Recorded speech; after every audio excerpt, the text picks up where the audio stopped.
نے اس کا جو سولوشن پیش کیا اس میں بلڈنگ کا ڈیزائن چینج کرنا لازمی تھا، لیکن چیف آرکیٹیکٹ ٹام رائٹ کا کہنا تھا کہ ڈیزائن چینج کرنے سے بلڈنگ کی خوبصورتی ختم ہو جائے گی، لہٰذا اب کچھ ایسا کرنا تھا جس سے ڈیزائن بھی چینج نہ ہو اور وارٹیکس شیڈنگ سے بھی چھٹکارا مل سکے۔ لیکن اس کا ایک اور سولوشن بھی تھا جس سے یہ مسئلہ حل کیا جا سکتا ہے، اور وہ تھا ٹیونڈ ماس ڈیمپر۔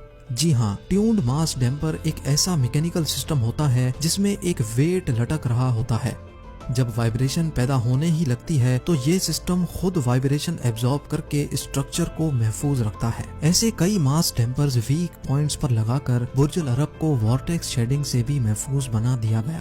Challenge number 7۔ اب برج العرب کی کنسٹرکشن کو پورے 4 سال گزر چکے تھے، آؤٹر اسٹرکچر بھی کمپلیٹ تھا اور ونڈ ٹنل ٹیسٹ بھی نیگیٹو آ چکا تھا، لیکن کچھ تو تھا جو اس عالی شان ڈریم پیلس کا لک خراب کر رہا تھا۔ سمندر کے ساحل پر کچھ پرانے ہوٹلز اور بلڈنگز اس نئے ہوٹل کا ویو خراب کر رہے تھے، جن کو شیخ محمد کے آرڈر پر گرا دیا گیا۔ اب ویو کچھ بہتر تو ہوا، لیکن جب شیخ نے کنسٹرکشن سائٹ کا وزٹ کیا تو ان کو کچھ ادھورا لگا۔ اس کے بعد شیخ نے جو فرمائش کی وہ سن کر انجینئرنگ ٹیم کے ہوش ہی اڑ گئے۔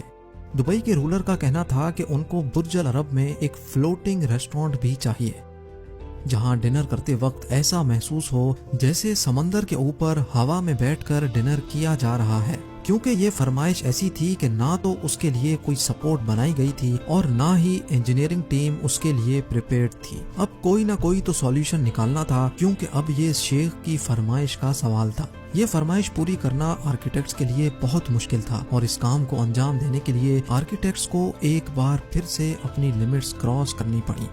کئی مہینوں کی محنت کے بعد آخرکار ایک ڈیزائن تیار کیا گیا جس میں برج العرب کے کنکریٹ کور میں اسٹیل بریکٹس لگائے گئے اور پھر ان میں 10 موٹی بیمز ڈالی گئیں۔ ان بیمز کے اوپر لوہے کا اسٹرکچر بنا کر اس کو شیشے سے سیل کیا جائے گا۔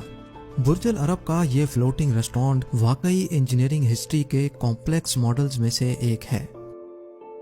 Challenge number 8۔ کیونکہ برج العرب کی خوبصورتی باہر سے زیادہ اس کے انٹیریئر میں ہے، اسی وجہ سے اب باری تھی کہ world class super luxury hotel کے